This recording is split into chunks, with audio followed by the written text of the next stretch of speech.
particular moment. I'm thinking of some of the words that people use to talk about a struggle for racial justice. Mm-hmm. And a couple of the words I was thinking of were equality mm-hmm. and justice. Right.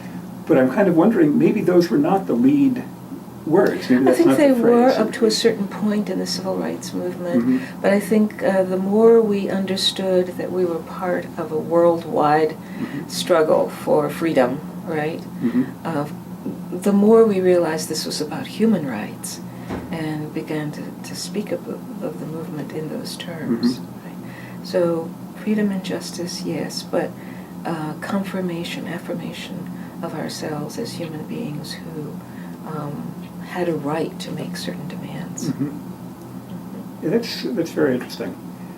When I think about another critical thinker, that's Marx, Mm-hmm. and there's the language of exploitation, Mm-hmm. and then there's the language of alienation. Right. And they're, in a way, it's a similar distinction, I think, because one is about consciousness and the other is about objective social relations, basically. Right. And I think part of what you're expressing, at least the way I'm hearing it, is that there is racial injustice, the objective mistreatment of people on the basis of race, Mm-hmm. but then there's also the consciousness of race, both in white people and black people. Yes. And part of the struggle for black consciousness is reframing the consciousness side of it. Exactly. Mm-hmm. Reframing that relationship, Mm-hmm. understanding it from a different vantage point, and therefore being able to free oneself from the Mhm. old frame, the old paradigm. And that makes very good sense also about the literature and the poetry, Mhm, because mhm. those are both Mm-hmm. media through which Exactly, consciousness is processes framed. through which consciousness can be Mhm. dealt with, can be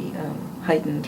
Mm-hmm. Yeah, I think that's really very important. Mm-hmm. I wonder, are there any observations or thoughts you have as you look back? I've been asking various people about the Black Panthers, for example, or the drum movement, Mm-hmm. and different people have different perceptions, I guess, of how and what the achievements were. I just wonder if you, in looking back, you have any thoughts about those activist organizations? Well, I've had some thoughts about our activist years, looking at my friends in the movement.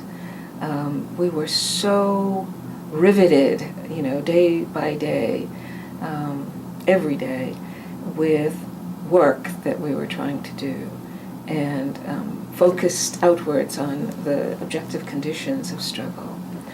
And I think that we exhausted ourselves in ways we weren't even conscious of. That's one observation that I have on looking back, that we exhausted ourselves. And when I talk to young people, activists, young people, I suggest that they aspire to a more balanced way of struggle. That yes, they make the commitment to struggle for change and for justice and for human rights, but they also take good care of themselves, Mm-hmm. that they pay attention to health, that they pay attention to spiritual practice, that they take care of family, and while they're committing their energy to make change in the world and the objective conditions that are oppressive or exploitative, that they also commit energy to understanding their own human needs. And so that's one of the things I would say about us as a generation of activists, that we invested an enormous amount of energy in the struggle, and we might have taken better care of ourselves. And, as we lose friend after friend to cancer or to this or to that, it's been a kind of a wake-up call. And the power structure took an enormous toll. Some people, incarcerated, broken down by the movement, by harassment, by police harassment, by violence. Many tolls were taken over which we had no control.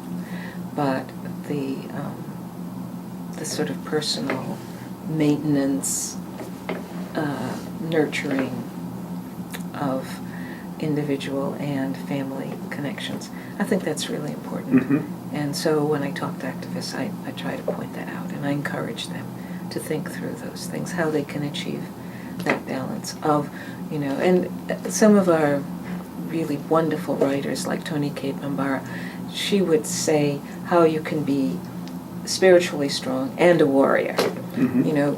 How you can develop all of those capacities and maintain a balance and be even more effective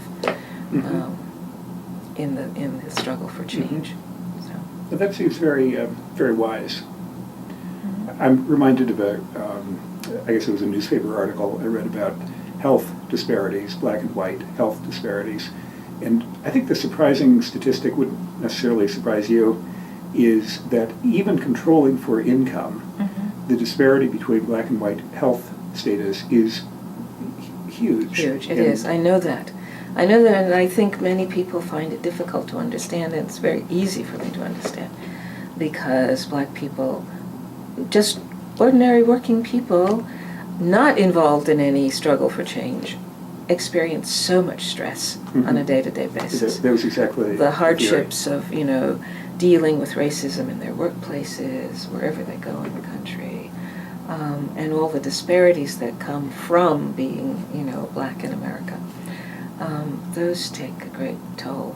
So if you add on to that sort of basic, reality of being black in this country, if you assume a certain responsibility to be an activist, to be engaged, then you're just adding on additional stress.